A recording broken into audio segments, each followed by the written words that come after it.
ಹೋರಾಟಗಾರನಿಂದ ಈ ಬಾಲಚಂದ್ರ ಜಾರಕಿಹೊಳಿ ಅವರನ್ನು ಗೆಲ್ಲಲಿಕ್ಕೆ ಆಗಿಲ್ಲ ಇಲ್ಲಿವರೆಗೆ. ಇನ್ನು ಮುಂದಿನ ದಿನಗಳಲ್ಲೂ ನಮ್ಮ ಗಡಾದವರಂತೆ ನಿಶ್ಚಿತ ನಿಲ್ಲುವುದು ಗ್ಯಾರಂಟಿ. ಯಾಕೆಂದರೆ ಅವರೊಂದು ನಿರ್ಧಾರ ಅದ, ಇಲ್ಲ ನಿಲ್ಲಬೇಕಪ್ಪ ಜೀವಂತ ಇರುವವರೆಗೆ ಅನ್ನೋಂಥ ಮತ್ತು ಹಲವು ಸಲ ವ್ಯಕ್ತಪಡಿಸಿದ್ದಾರೆ. ಅವರು ಹೋರಾಟ ಬಂದು ಕೆಟ್ಟದ್ರ ವಿರುದ್ಧ ಹೋರಾಟ ಮಾಡ್ತಾ ಇದ್ವಿ, ನಾವು ಗೆಲ್ತೀವಿ ಅನ್ನೋದು ವಿಶ್ವಾಸ ಅವರಿಗೆ. ಅವ್ರು ಹೇಳೋದು ಕೆಟ್ಟದ್ದು ಅಂತೇಳಿ. ಆದರೆ ಇವತ್ತು ರಾಜಕೀಯ ಏನಾಗಿಬಿಟ್ಟದು ಬಂದು ಅದೇ ರೀತಿ ನಡೆದುಬಿಟ್ಟದ. ದುಡ್ಡು ಕೊಟ್ಟವ್ರಿಗೆ ಮತ್ತೆ ಅವ್ರಿಗೂ ಏನೇನೋ ಆಗುವಂಥವ್ರಿಗೆ ದುಡ್ಡು ನಾವು ಮತ ಹಾಕುವಂಥ ನಾವು ಮತದಾರ ಮೊದಲು ಭ್ರಷ್ಟರಾಗಿದ್ದೀವಿ. ಮತದಾರರ ತಿಳುವಳಿಕೆ ನಮ್ಮಲ್ಲಿ ಇಲ್ಲ ಅನ್ನೋಕ್ಕಿಂತಲೂ ಆಶೆ ಬರುತ್ತಾನ ಬಡತನ ಮತ್ತು ಕಾರಣಕ್ಕಾಗಿ ನಮ್ಮ ಮತದಾರರಿಂದ ನಮ್ಮ ಒಳ್ಳೆಯ ಹೋರಾಟಗಾರರು ಸೋಲ್ತಾ ಇದ್ದಾರೆ ಅನ್ನೋ ಸಹಿತ ಅಷ್ಟೇ ಸತ್ಯದ, ಇದರಲ್ಲಿ ಸುಳ್ಳೇನಿಲ್ಲ. ಯಾಕಂದರೆ ಅವರು ಒಂದು ಮಾತು ಹೇಳ್ತಾರೆ, ಒಂದು ಕಡೆ ನಮ್ಮ ಗಡಾದವರು 40% ನಮ್ಗೆ ಓಟ್ ಅದಾವ, ಅವ್ರಿಗೆ 20% ಅದ, ಇನ್ನು 40% ಅದ, ಅವ್ರು ದುಡ್ಡು ಹುಡುಕೋತಾರೆ ಅಂತ ಆರೋಪ ಮಾಡ್ತಾರೆ ಅವರು ಬಾಲಚಂದ್ರ ಜಾರಕಿಹೊಳಿ ಮೇಲೆ.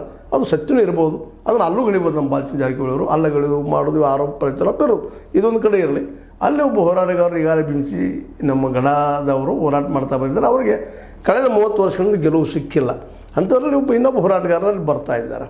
ಆದರೆ ಅವ್ರು ಇನ್ನೂ ನಾ ಎಳೆದಿಲ್ಲ ರಾಜಕೀಯಕ್ಕೆ, ನಾ ಎಳೆದ್ರೆ ಬಿಡೋದಿಲ್ಲಪ್ಪ ಅನ್ನೋದು ಚಾಲೆಂಜ್ ಮಾಡ್ತಾಯಿದ್ದಾರೆ. ನಿಮ್ಮ ಮನೆಗೆ ಕಳಿಸಿ ಹೋಗ್ತೀನಿ ಅಂತ ಒಂದು ಏನಪ್ಪ ಪಂಥಾಹ್ವಾನ ಮಾಡ್ತಾಯಿದ್ದಾರೆ. ನಮಗೇನಾದರೂ ನೀವು ಅಡೆತಡೆ ಮಾಡಿದರೆ ನಾನು ರಾಜಕೀಯದಲ್ಲಿ ಆಸಕ್ತಿ ಇಲ್ಲ ಅಂತ ಹೇಳ್ದಾನ ಈ ಮಾತು ಮಾತಾಡ್ತಿದ್ದಾರೆ. ಅವರಿಗೆ ಆ ಒಂದು ಆತ್ಮಬಲ ಬರೋದ ಕಾರಣ ಈ ಒಂದು ಗುರ್ಲಾಪುರದಲ್ಲೇ ಸರ್ಕಾರನು ಆ ರೈತರ ಒಂದು ಹೋರಾಟದಲ್ಲೇ ಅದರಲ್ಲೂ ಕಬ್ಬಿನ ಬೆಲೆ ಸಲುವಾಗಿ ಅವರು ಯಶಸ್ವಿಯಾಗಿದ್ದೂ ಇವತ್ತು ನಾವು ಗಮನಿಸಿದ್ದೀವಿ. ಅಡ್ಡಿಲ್ಲ, ಒಳ್ಳೆಯ ಪ್ರಯತ್ನ ನಿಲ್ಲಿ. ಆದರೆ ಧರ್ಮದವರು ಇನ್ನುಳಿದವರು ಹೋರಾಟಗಾರರು ರಾಜಕೀಯಕ್ಕೆ ಬರಬಾರ್ದು ಅಂತೇನಿಲ್ಲ. ರಾಜಕೀಯ ಧರ್ಮ ಎರಡೂ ಒಂದು ಒಳ್ಳೆಯದನ್ನು ಮಾಡೋದಪ್ಪ.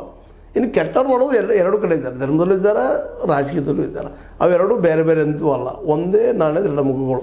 ಧರ್ಮ ಅಂದರೆ ಆದರ್ಶವನ್ನು ಹೇಳುವಂಥದ್ದು, ಒಳ್ಳೆಯದಾಗಿ ಬದುಕರಪ್ಪ, ಒಳ್ಳೆಯದಾಗಿ ಇರ್ರಿ ಅಂತ ಹೇಳುವಂಥದ್ದು. ರಾಜಕೀಯ ಸಹಿತ ಅದ್ರ ಕಾರ್ಯರೂಪಕ್ಕೆ ತರುವಂಥದ್ದು. ಬಟ್ ಅಲ್ಲಿ ಏನಾಗಿಬಿಟ್ಟದಪ್ಪ ಅಂದ್ರೆ ಇವತ್ತಿನ ಅಸಮಾನತೆ, ದುಡ್ಡಿನ